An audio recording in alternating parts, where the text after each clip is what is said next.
So I just woke up. I'm tired from yesterday. Thought I'm gonna come watch TV. The first thing I saw, Black Lives Matter. Amazon stands in solidarity with the Black community. If Amazon really stood in solidarity with the Black community, they wouldn't pay us slave wages. They wouldn't retaliate against us for speaking up when people's bodies are in danger. What a crock of shit. So I'm at work right now. We're waiting to load in.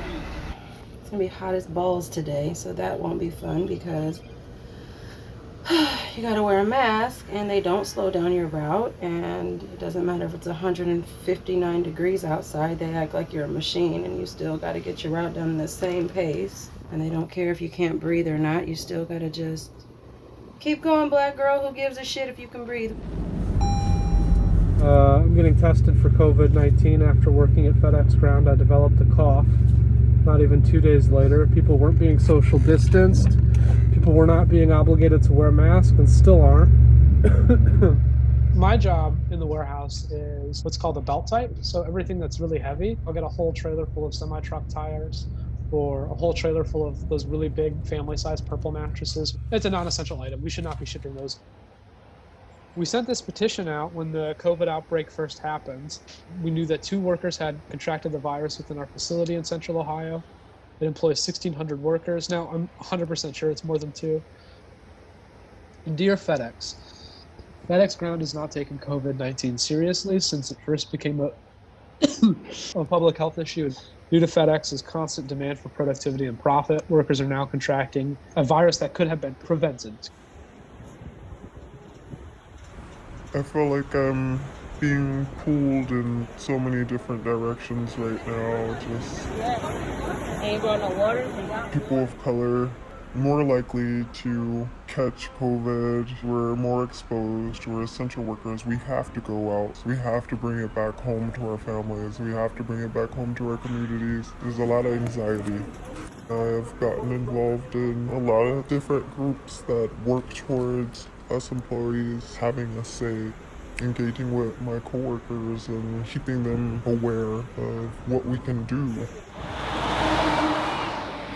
Getting ready to set up for our May Day walkout, and we're about to start chalking these sidewalks. Looks like a change of shift. Do you like working for Amazon? You get paid enough? Depending. I would say, compared to Jeff Bezos' $138 billion, it's a no. You want to join us on this walkout tomorrow? I appreciate the offer, but it's the only job I have right now. I hear you. And it's hard to put that in jeopardy, right? Yeah. Well, just know we're going to be out here tomorrow fighting for you. Yep. Thank you.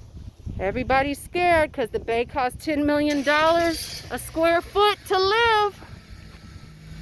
They might be scared because we look like ninjas. How many Amazon employees are infected with COVID? Essential workers from Amazon, Instacart, Whole Foods, Walmart, Target, and FedEx are calling out sick or walking out during their lunch break to demand better health and safety conditions along with hazard pay. You have a lot of essential workers here, solidarity. This is what it's about. It made sense to formalize this in terms of like an org/movement. If we're going to be a collective speaking out for workers, we have to be a collective of those exact workers. To be the place to go when you have another warehouse come and say, hey, I'm from this warehouse. And you can be like, oh, great, we have 30 other people from this warehouse. Fear-mongering is the main thing that keeps us oppressed to begin with. If we know that we have numbers, then we can stop being afraid. It's so funny. I just took a picture. I'm going to show you my Mentor app. We're supposed to have a score of like 800. Mine is at 4 something, and they said my driving on Thursday was risky. So bullshit. I'm a wonderful driver. They want you to have it on your phone, and what it does is it tracks your speed, your stopping, your cornering, your everything, and you can only download it on your phone if you allow it to run and track you at all times. And I was like, yeah, hell no, you're not gonna be on my phone. So we have these other phones they called Rabbit, ones that scan the packages. Every time I touch it and the car's running, it marks me as being a distracted driver. So you're either stuck between this put it on the rabbit and your score will be really low and you could get fired, or keep it on your phone and they track you at all times, even when you're off work. After we started circulating petitions and people started speaking up, then they gave us a $2 an hour raise. They did start giving us masks and gloves. They're not making people wear masks. It's just like mostly white males that don't wear them. I can't breathe! I can't breathe! I was out protesting last night and I got maced 3 times in the face. I was originally trying to help a man that was on his hands and knees having breathing difficulties. Because they've been spraying us with some chemical weapons. That shit's illegal. They ran back up and sprayed me again right directly in my face.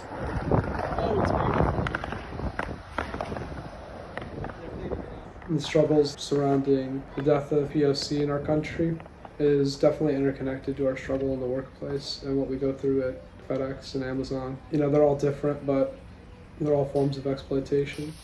It's a setup! Leave the car alone! It's a setup! Mid-March, started organizing for a walkout for May Day. 2 months later, now I'm at the protests against police brutality, against racism, against white supremacy, to abolish the police, and one day, hopefully, we can all crush capitalism. Are we gonna swarm the cop? Is that what the group is doing? Swarming? Maybe.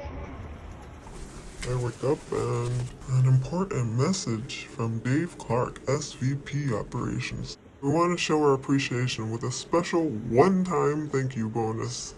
$500 for full-time Amazon employees. I'm not ungrateful, but at the same time, I am aware of my worth. So the longshoremen are doing an 8-hour port shutdown in the Bay Area. I'm not sure if I'm going to be able to speak yet. There's about 30,000 people going to be there, but I'm writing something anyway. My name is Adrienne. I'm from Richmond, California. I went to Portland Junior High and El Cerrito High School. They call us unskilled workers, and I hate that term. And you pay us so little. We're working 2 and 3 jobs, and we're constantly in debt. I just delivered a package to this house right here. You can see a 6-pack of effing duct tape. And I just am frustrated that I'm risking my life during a pandemic to deliver these assholes duct tape.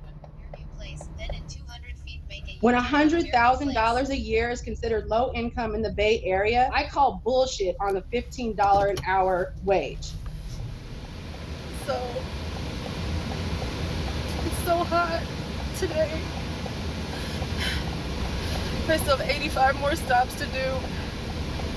I don't want to tell them that I need a rescue, because if I get a rescue, that's going to put my job in jeopardy.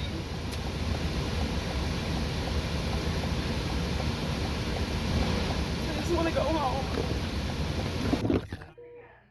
I had to take myself onto a customer's porch and they called the ambulance for me. I had, I don't know, heat stroke or something. My stops were so close together that my AC couldn't kick in fast enough, and I started throwing up on the side of the road. Hopefully they get me out of here quick enough and I can go home and get myself together and take a deep breath and be functional for tomorrow.